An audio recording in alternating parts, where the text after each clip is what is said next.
Assalamualaikum warahmatullahi wabarakatuh. Pada hari ini kita akan membahas mengenai pengertian, tujuan, fungsi, dan juga prinsip dari koperasi. Yang pertama yang akan kita bahas ini adalah pengertian koperasi.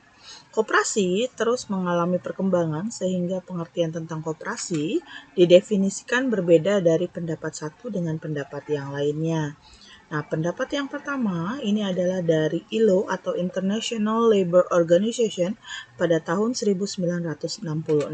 Yang mana koperasi ini adalah suatu kumpulan orang biasanya yang memiliki kemampuan ekonomi terbatas yang melalui suatu bentuk organisasi perusahaan yang diawasi secara demokratis, masing-masing memberikan sumbangan yang setara terhadap modal yang diperlukan dan bersedia menanggung resiko serta menerima imbalan yang sesuai dengan usaha yang mereka lakukan. Selanjutnya, ada pengertian koperasi dari Arif Fainal Saniago tahun 1984, yaitu koperasi adalah suatu perkumpulan yang beranggotakan orang-orang atau badan hukum yang memberikan kebebasan masuk dan keluar sebagai anggota dengan bekerja sama secara kekeluargaan, menjalankan usaha untuk mempertinggi kesejahteraan jasmaniah para anggotanya. Selanjutnya, ada pengertian dari Robke mendefinisikan koperasi sebagai organisasi bisnis yang para pemilik atau anggotanya adalah juga pelanggan utama perusahaan tersebut. Ini berdasarkan kriteria identitas ya. Kriteria identitas suatu koperasi akan merupakan dalil atau prinsip identitas yang membedakan unit usaha koperasi dari unit usaha lainnya. Selanjutnya ada Hanel. Hanel mengemukakan bahwa koperasi adalah organisasi otonom yang berada di dalam lingkungan sosial ekonomi yang menguntungkan setiap anggota, pengurus, dan pemimpin, dan setiap anggota. Pengurus dan pemimpin merumuskan tujuan-tujuannya secara otonom dan mewujudkan tujuan-tujuan itu melalui kegiatan-kegiatan ekonomi yang dilaksanakan secara bersama-sama. Selanjutnya ada pendapat dari Bapak Muhammad Hatta. Koperasi didirikan sebagai persekutuan kaum lemah untuk membela keperluan hidupnya. Mencapai keperluan hidupnya dengan ongkos yang semurah-murahnya, itulah yang dituju. Pada koperasi didahulukan keperluan bersama, bukan keuntungan. Selanjutnya ada pendapat dari G. Mladenata. Koperasi terdiri atas produsen-produsen yang bergabung secara sukarela untuk mencapai tujuan bersama, dengan saling bertukar jasa secara kolektif dan menanggung resiko bersama dengan mengerjakan sumber-sumber yang disumbangkan oleh anggota. Kemudian ada koperasi menurut H.E. Erdmann. Koperasi adalah usaha bersama yang berbentuk badan hukum, di mana anggota berperan sebagai pemilik sekaligus pengguna jasa. Koperasi berfokus melayani anggota dengan kebijakan diputuskan melalui rapat anggota serta mengembalikan kelebihan pendapatan di atas biaya kepada anggota berdasarkan transaksi. Selanjutnya, ada koperasi menurut Hans Munker. Koperasi adalah badan usaha yang secara sukarela dimiliki dan dikendalikan oleh anggota yang juga merupakan pelanggannya dan dioperasikan oleh mereka dan untuk mereka atas dasar nirlaba atau atas dasar biaya. Selanjutnya ada koperasi menurut Undang-Undang Republik Indonesia Nomor 12 Tahun 1967. Koperasi Indonesia adalah organisasi ekonomi rakyat yang berwatak sosial dan beranggotakan orang-orang, badan-badan hukum, koperasi yang merupakan tata susunan ekonomi sebagai usaha bersama berdasarkan atas asas kekeluargaan. Selanjutnya, ada Undang-Undang Republik Indonesia Nomor 25 Tahun 1992. Koperasi adalah badan usaha yang beranggotakan orang seorang atau badan hukum koperasi dengan melandaskan kegiatannya berdasarkan prinsip koperasi sekaligus sebagai gerakan ekonomi rakyat yang berdasar atas asas kekeluargaan. Dari definisi-definisi tersebut dapat memberikan batasan pokok yang terdapat pada koperasi, yaitu yang pertama, itu yang dimaksud dengan rakyat adalah orang yang kondisi ekonominya relatif lemah. Kemudian yang kedua, koperasi adalah kumpulan orang yang memiliki kebutuhan yang relatif sama. Kemudian yang ketiga, koperasi perkumpulan orang bukan modal. Kemudian yang keempat, koperasi ini memiliki watak sosial. Yang kelima, koperasi dapat juga beranggotakan badan hukum koperasi. Yang keenam, koperasi merupakan kepentingan bersama dari para anggotanya atau bersifat kekeluargaan ya. Kemudian yang ketujuh, koperasi merupakan bagian dari tata susunan ekonomi. Dengan adanya batasan-batasan dalam pengertian koperasi, maka kita dapat membedakan antara koperasi dengan organisasi lainnya maupun jenis-jenis perusahaan yang ada di Indonesia, seperti perbedaan koperasi dengan perseroan terbatas. Perbedaan koperasi dengan perseroan terbatas dapat dilihat dari beberapa indikator. Indikator yang pertama yaitu dari segi tujuan, di mana koperasi tidak semata-mata mencari keuntungan, tetapi terutama untuk memperbaiki kesejahteraan anggota. Nah, sedangkan apabila di perseroan terbatas, tujuannya ini adalah mencari keuntungan sebesar-besarnya. Kemudian yang kedua ada keanggotaan, modal, dan juga keuntungan. Di sini untuk anggotanya itu atau orangnya ini adalah yang utama di koperasi. Modal ini hanya sebagai alat untuk menjalankan usaha koperasi dan keuntungan akan dikembalikan atau dibagi kepada seluruh anggota sesuai dengan proporsi jasa dan kontribusinya. Nah, tetapi kalau misalnya di perseroan terbatas, modal itu adalah yang utama. Jadi, perseroan terbatas merupakan perkumpulan modal, sedangkan orang itu adalah yang kedua atau sekunder. Besarnya modal atau saham ini akan menentukan suara dan keuntungan yang dibagi berdasarkan saham yang dimiliki. Yang ketiga, ada tanda peserta. Nah, koperasi ini hanya mengenal satu macam keanggotaan dan tanda anggota tidak boleh diperjualbelikan. Tapi berbeda dengan perseroan terbatas, pada perseroan terbatas, tanda peserta dinamakan dengan persero atau saham. Nah, terdapat lebih dari satu jenis saham dan masing-masing jenis mempunyai hak yang berbeda-beda. Dan saham boleh diperjualbelikan kepada pihak lain. Kemudian ada namanya yang keempat ya, ada kepemilikan dan hak suara.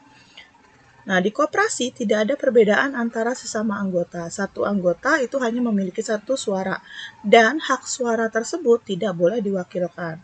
Sedangkan di perseroan terbatas, saham dapat berpusat pada satu atau beberapa orang, tergantung dari perusahaannya tersebut ya. Nah, sehingga bisa terjadi konsekuensi bahwa kebijakan perusahaan tersebut bisa hanya ditentukan oleh satu atau dua orang saja, di mana saham itu terpusat. Nah, hak suara ini boleh diwakilkan. Kemudian ada yang kelima, yaitu ada transparansi cara kerja. Koperasi bekerja secara terbuka dan diketahui oleh semua anggota.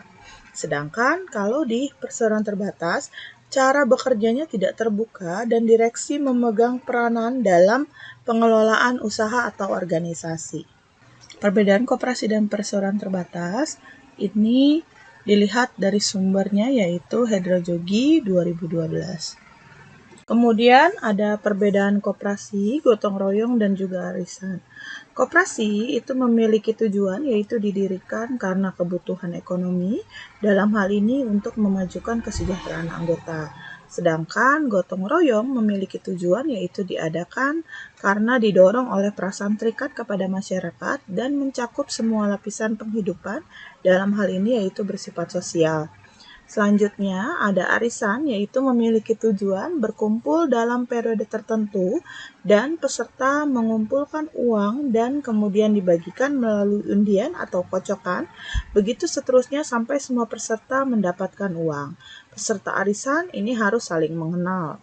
Kemudian dilihat dari sifatnya ya, kita lihat di koperasi, memiliki sifat didirikan karena untuk jangka waktu yang lama dan juga terus-menerus. Sementara gotong royong sifatnya sementara, hanya selama diperlukan dan akan bubar jika tujuan sudah tercapai. Kemudian untuk arisan juga sama, sifatnya yaitu sementara, karena dalam mendapatkan sejumlah uang secara bergiliran sampai semua peserta mendapatkan. Kemudian dari ketentuan dalam mendirikannya. Nah, koperasi memiliki ketentuan dalam mendirikan dengan peraturan yang ditetapkan oleh pemerintah, sehingga organisasinya teratur seperti ada anggaran dasar dan juga ada anggaran rumah tangganya. Sedangkan gotong royong memiliki ketentuan dalam mendirikannya sesuai dengan adat atau kebiasaan dalam masyarakat. Organisasinya tidak teratur dan juga tanpa administrasi. Selanjutnya ada arisan ya. Tidak ada ketentuan dalam mendirikan arisan karena sifatnya sementara, jadi tidak memerlukan organisasi namun administrasi harus teratur. Selanjutnya ada keanggotaan ya. Di dalam koperasi keanggotaannya pasti sehingga bisa diketahui jumlahnya. Kemudian kalau di gotong royong itu tidak mengenal keanggotaan. Anggota tergantung dari proyek atau tujuan. Sementara keanggotaan dalam arisan ini tetap atau sama jumlahnya sampai pada saat anggota terakhir mendapatkan uang. Kemudian untuk tujuan dari kegiatannya dalam koperasi itu adalah untuk kesejahteraan anggota dahulu, kemudian untuk masyarakat. Sedangkan tujuan dari gotong royong ini adalah kegiatan dipusatkan untuk kepentingan umum masyarakat. Sementara syarat menjadi peserta arisan adalah kesanggupan untuk membayar uangnya dengan tertib. Ini dilihat dari sumbernya yaitu Hendra Jogi 2012. Masih dari sumber Hendra Jogi di tahun 2012, ada perbandingan koperasi dengan usaha swasta dan persero, yaitu usaha swastanya dan juga perseronya ini terdiri dari usaha perseorangan, persekutuan, perseroan, BUMN, dan juga koperasi. Nah, di yang pertama, di segi perbandingan yang pertama, di sini ada siapa pengguna jasa atau konsumennya. Nah, baik itu usaha perseorangan, persekutuan, dan juga perseroan, ini pengguna jasanya ini bukan pemilik tetapi masyarakat umum atau disebut dengan pelanggan. Sedangkan pada BUMN ini pengguna jasanya adalah umum dan juga anggota masyarakat. Kalau di koperasi pengguna jasanya itu terutama adalah anggota. Kemudian dilihat dari perbandingan dari siapa pemilik usaha. Nah, pada usaha perseorangan pemilik usahanya adalah perorangan. Pada persekutuan pemilik usahanya adalah para sekutu usaha. Kemudian perseroan pemegang saham. Kemudian BUMN pun sama ya dengan perseroan yaitu pemegang saham. Kalau di koperasi pemilik usahanya itu adalah para anggota. Yang segi perbandingan yang ketiga adalah siapa yang mempunyai hak suara. Nah, di usaha perseorangan hak suara tidak diberlakukan. Pada persekutuan hak suara ini adalah milik para sekutu usaha. Sedangkan di perseroan ini adalah pemegang usaha biasa atau common stakeholder. Sedangkan di BUMN ini adalah pemegang saham, kalau di koperasi para anggota. Kemudian dari segi perbandingan yang keempat yaitu bagaimana voting dilakukan. Pada usaha perseorangan ini tentu saja tidak diberlakukan. Kemudian pada persekutuan ini biasanya menurut besarnya modal penyertaan, modal sekutu usaha. Nah, sedangkan pada perseroan, menurut besarnya saham yang dimilikinya, yaitu dilakukan dengan rapat umum pemegang saham atau RUPS ya. Kemudian di BUMN, berdasarkan jumlah saham yang dimiliki, sedangkan di koperasi ini adalah satu anggota satu suara pada rapat anggota tahunan dan tidak bisa diwakilkan. Kemudian segi perbandingan yang kelima adalah siapa penentu kebijakan. Pada usaha perseorangan ini tentunya adalah orang yang bersangkutan. Kemudian pada persekutuan ini adalah para sekutu usaha. Kemudian pada perseroan ini adalah direksi Untuk BUMN sama dengan perseroan yaitu direksi, sedangkan di koperasi ini adalah pengurus. Dalam hal-hal tertentu memerlukan pengesahan dari semua anggota. Segi perbandingan yang keenam adalah apakah balas jasa atas modal itu terbatas ya pada usaha perseorangan, persekutuan, perseroan dan juga BUMN. Ini semuanya tidak. Tetapi di koperasi ini ada batas balas jasa atau modal itu iya dengan maksimal adalah 8%. Kemudian yang ketujuh ini adalah siapa yang akan menerima hasil usaha atau keuntungan. Di usaha perseorangan tentunya orang yang bersangkutan. Kalau di persekutuan ini adalah para sekutu usaha proporsional dengan jasa mereka dalam usaha tersebut. Kemudian pada perseroan ini adalah para pemegang saham proporsional dengan jumlah saham yang dimiliki. BUMN itu adalah pemegang saham, kemudian koperasi ini adalah anggota sesuai dengan jasa dan partisipasinya. Segi perbandingan yang terakhir atau yang ke-8 yaitu siapa yang bertanggung jawab terhadap kerugian. Nah, apabila usaha perseorangan, ini tentunya orang yang bersangkutan yang akan bertanggung jawab. Kemudian pada persekutuan, ini adalah para sekutu usaha. Kemudian pada perseroan, ini para pemegang saham atas jumlah saham yang dimiliki. Sedangkan pada BUMN ini adalah pemegang saham, kemudian koperasi ini adalah anggota atas sejumlah modal, simpanan pokok, dan simpanan wajib. Demikianlah perbandingan antara koperasi dengan usaha swasta dan juga persero. Selanjutnya ada tujuan koperasi. Tujuan utama dari koperasi ini adalah untuk meningkatkan kesejahteraan ekonomi para anggotanya. Namun demikian, dalam memperjuangkan peningkatan kesejahteraan ekonomi anggotanya, maka koperasi berpegang pada asas dan prinsip-prinsip tertentu. Kegiatan koperasi juga biasanya diharapkan dapat mampu membantu meningkatkan kesejahteraan masyarakat secara keseluruhan. Karena perjuangan koperasi biasanya terjalin dalam satu gerakan tertentu yang bersifat nasionalis. Tidak jarang keberadaan koperasi juga dimaksudkan untuk membangun suatu tatanan perekonomian tertentu. Menurut Undang-Undang Nomor 25 Tahun 1992, koperasi bertujuan untuk memajukan kesejahteraan anggota pada khususnya dan masyarakat pada umumnya, serta ikut membangun tatanan perekonomian nasional dalam rangka mewujudkan masyarakat yang maju, adil, dan makmur berdasarkan Pancasila dan Undang-Undang 1945.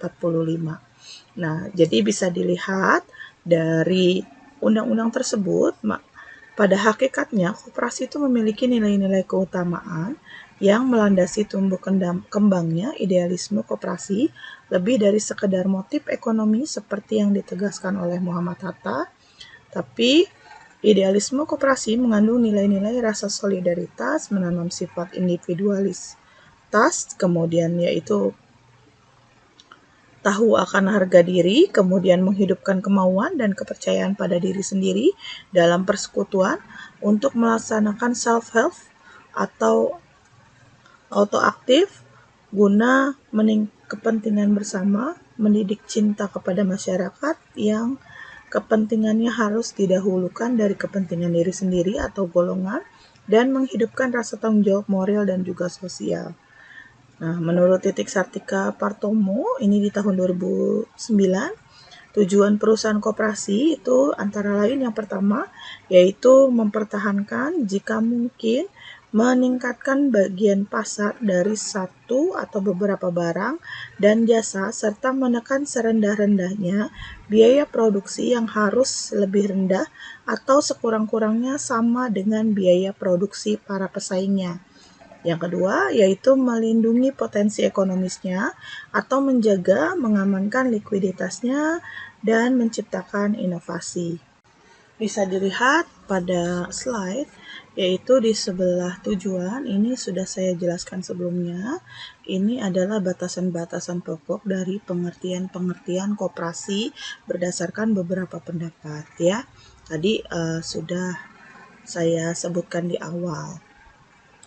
Kita lanjut. Di sini ada fungsi koperasi.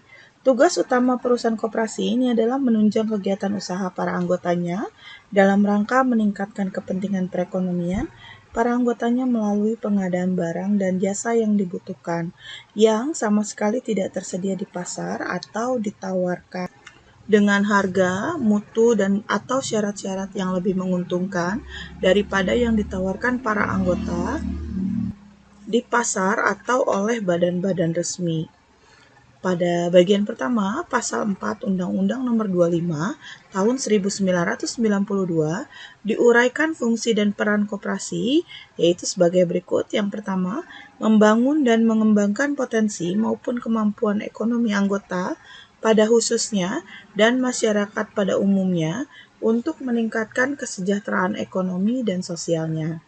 Yang kedua, berperan secara aktif dalam upaya tinggi kualitas kehidupan manusia dan masyarakat.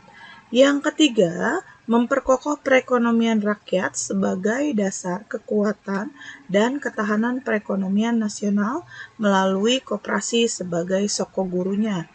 Yang keempat, berusaha untuk mewujudkan dan mengembangkan perekonomian nasional yang merupakan usaha bersama berdasar atas asas kekeluargaan dan demokrasi ekonomi.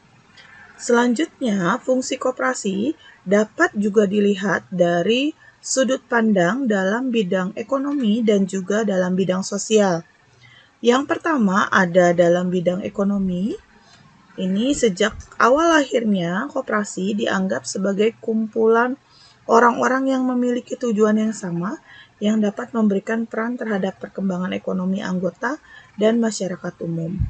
Bila dirinci, fungsi koperasi dalam bidang ekonomi adalah yang pertama sarana pengembangan kegiatan usaha masyarakat, yang kedua yaitu untuk menumbuhkan motif dalam berusaha yang lebih berperi kemanusiaan, yang ketiga yaitu mengembangkan metode pembagian selisih hasil usaha yang lebih adil, yang keempat mengurangi tingkat pengangguran dan mendorong kreativitas berusaha, yang kelima memerangi monopoli dan bentuk-bentuk konsentrasi permodalan lainnya, yang keenam menawarkan barang-barang dan jasa dengan harga yang lebih murah, yang ketujuh meningkatkan taraf hidup anggotanya, yang kedelapan menyederhanakan dan efisiensi sistem tata niaga dengan cara mengurangi mata rantai perdagangan yang tidak perlu, melindungi konsumen dari iklan yang membingungkan, dan yang terakhir yaitu menghilangkan praktek-praktek tata niaga yang tidak benar dan tidak jujur. Kesembilan, menumbuhkan sikap jujur dan keterbukaan dalam pengelolaan perusahaan. Kesepuluh, menjaga keseimbangan antara permintaan dan penawaran, antara kebutuhan dan pemenuhan kebutuhan. Yang ke-11 atau yang terakhir ya, melatih masyarakat untuk menggunakan pendapatnya secara aktif. Nah, fungsi-fungsi koperasi berdasar dari bidang ekonomi tersebut tentunya sejalan dengan cita-cita bangsa untuk mencerdaskan kehidupan masyarakat sejahtera dan berkeadilan. Yang kedua, ada fungsi dalam bidang sosial. Jadi, selain fungsi dalam bidang ekonomi, koperasi juga memiliki fungsi dalam bidang sosial, yaitu yang pertama, mendidik anggota untuk memiliki semangat bekerja sama, baik dalam menyelesaikan masalah-masalah mereka maupun dalam membangun tatanan sosial masyarakat yang lebih baik. Kemudian yang kedua, ada mendidik anggota-anggotanya untuk memiliki semangat berkorban sesuai dengan kemampuannya masing-masing demi terwujudnya suatu tatanan sosial yang adil dan beradab. Kemudian yang ketiga yaitu mendorong terwujudnya suatu tatanan sosial yang manusiawi yang tidak dibangun di atas hubungan-hubungan kebendaan, melainkan atas rasa persaudaraan dan kekeluargaan. Yang keempat yaitu mendorong terwujudnya suatu tatanan sosial yang bersifat demokratis yang menjamin dan melindungi hak dan kewajiban setiap orang. Yang terakhir yaitu yang kelima, mendorong terwujudnya suatu kehidupan masyarakat yang tentram dan damai. Apabila kita lihat dari fungsi ekonomi dan sosial, pada hakikatnya koperasi merupakan badan usaha rakyat sebagai sarana tumpuan dasar kekuatan ekonomi mikro, serta fondasi kekuatan ekonomi nasional. Sementara jika dilihat dari kontribusi koperasi dalam pembentukan PDB atau produk domestik bruto secara nasional berkisar antara 4% sampai dengan 6%. Selanjutnya ada prinsip koperasi. Dalam mempertahankan kegiatan usaha koperasi di tengah-tengah persaingan pasar, koperasi mempunyai kekuatan kokoh melalui prinsip-prinsip koperasi yang wajib dilaksanakan. Prinsip koperasi merupakan esensi dari dasar kerja koperasi sebagai badan usaha dan merupakan ciri khas dan jati diri koperasi yang membedakan koperasi dari badan usaha lain. Ini menurut Limbong tahun 2010 halaman 69. Melalui prinsip koperasi yang ada diharapkan selain tetap survive dan mempunyai ciri khas, koperasi dapat tampil sebagai kekuatan ekonomi nasional atau yang banyak juga disebut sebagai sokoguru perekonomian. Nah, prinsip-prinsip koperasi ini ada banyak, antara lain yaitu ada Hermann Suze, William Raiffeisen, Rochdale, Hans Munker, International Cooperative Alliance atau ICA, kemudian Koperasi Indonesia, yaitu menurut Undang-Undang Nomor 12 Tahun 1967 dan Koperasi Indonesia menurut Undang-Undang Republik Indonesia Nomor 25 Tahun 1992. Kita lihat yang pertama ada prinsip koperasi menurut Hermann Suze, yaitu pada tahun 1800 sampai 1883. Prinsipnya yang pertama itu adalah bersifat swadaya, yang kedua daerah kerjanya tidak terbatas, kemudian SHU untuk cadangan dan untuk dibagikan kepada anggota, tanggung jawab anggota terbatas, pengurus bekerja dengan mendapatkan imbalan, dan usaha tidak terbatas tidak hanya untuk anggota.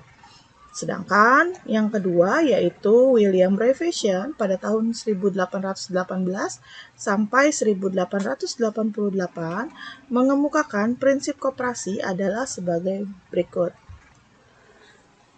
Yang pertama yaitu bersifat swadaya, kemudian daerah kerjanya terbatas, SHU itu adalah untuk cadangan, kemudian tanggung jawab anggota tidak terbatas, pengurus bekerja atas dasar kesukarelaan, usaha hanya pada anggota, keanggotaan atas dasar watak bukan uang.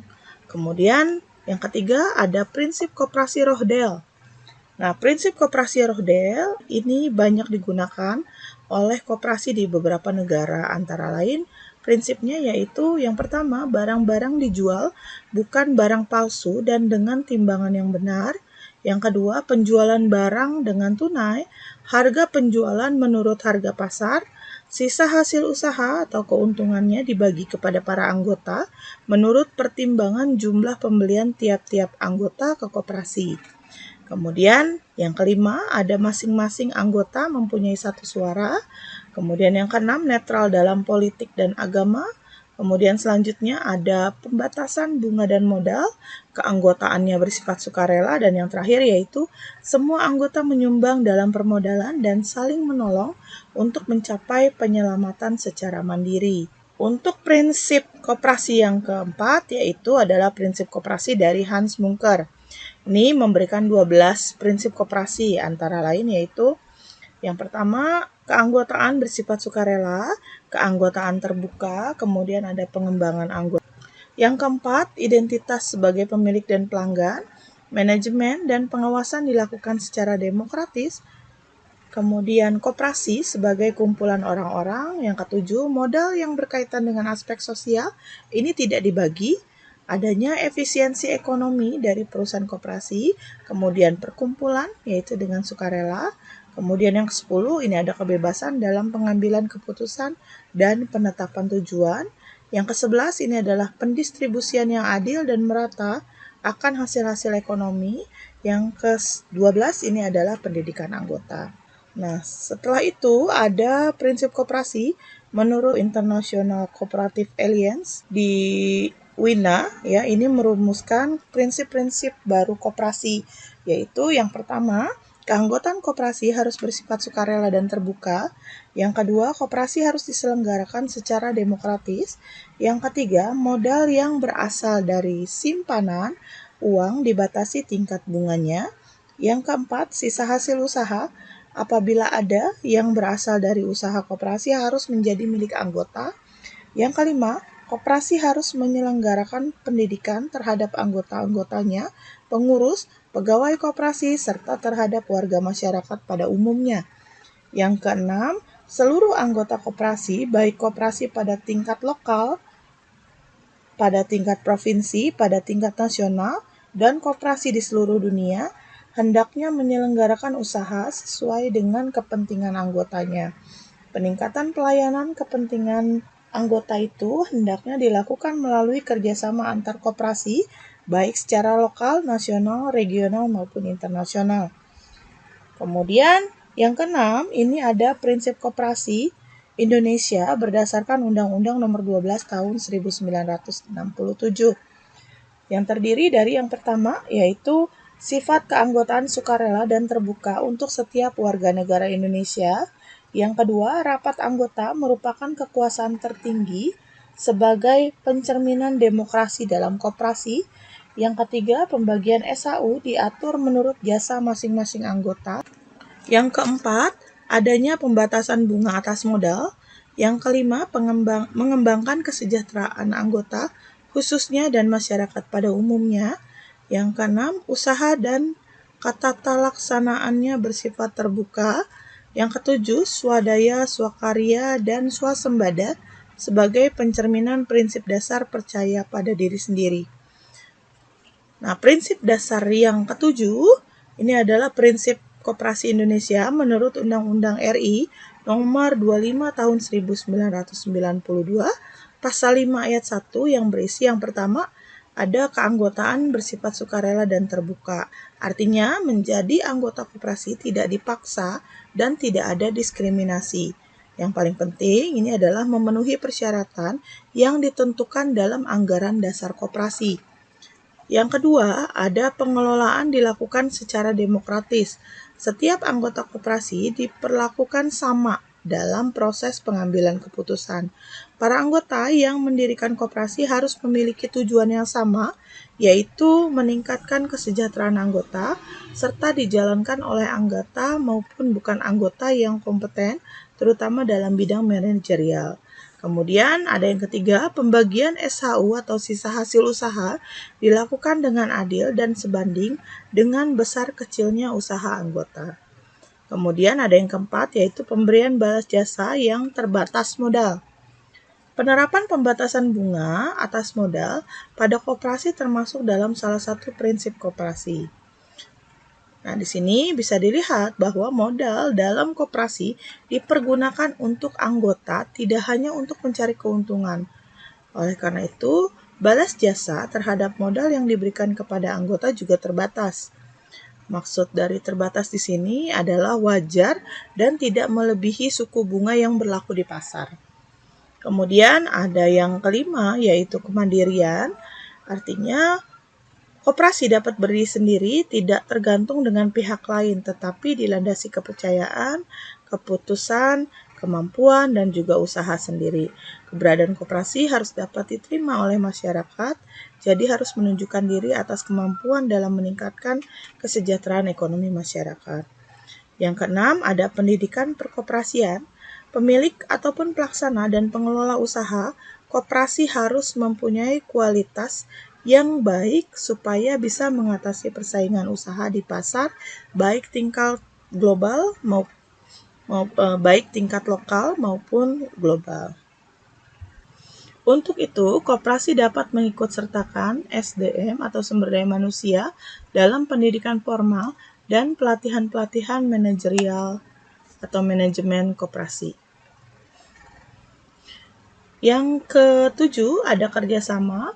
Kerjasama antara koperasi dengan pihak lain atau perusahaan menjadikan kemitraan tersebut sebagai strategi bisnis untuk meningkatkan kualitas, skala bisnis, dan juga volume usaha. Sebagai contoh yaitu koperasi karyawan bermitra dengan salah satu bank. Demikianlah untuk pengertian, tujuan, fungsi, dan juga prinsip koperasi pada materi hari ini. Terima kasih. Wassalamualaikum warahmatullahi wabarakatuh.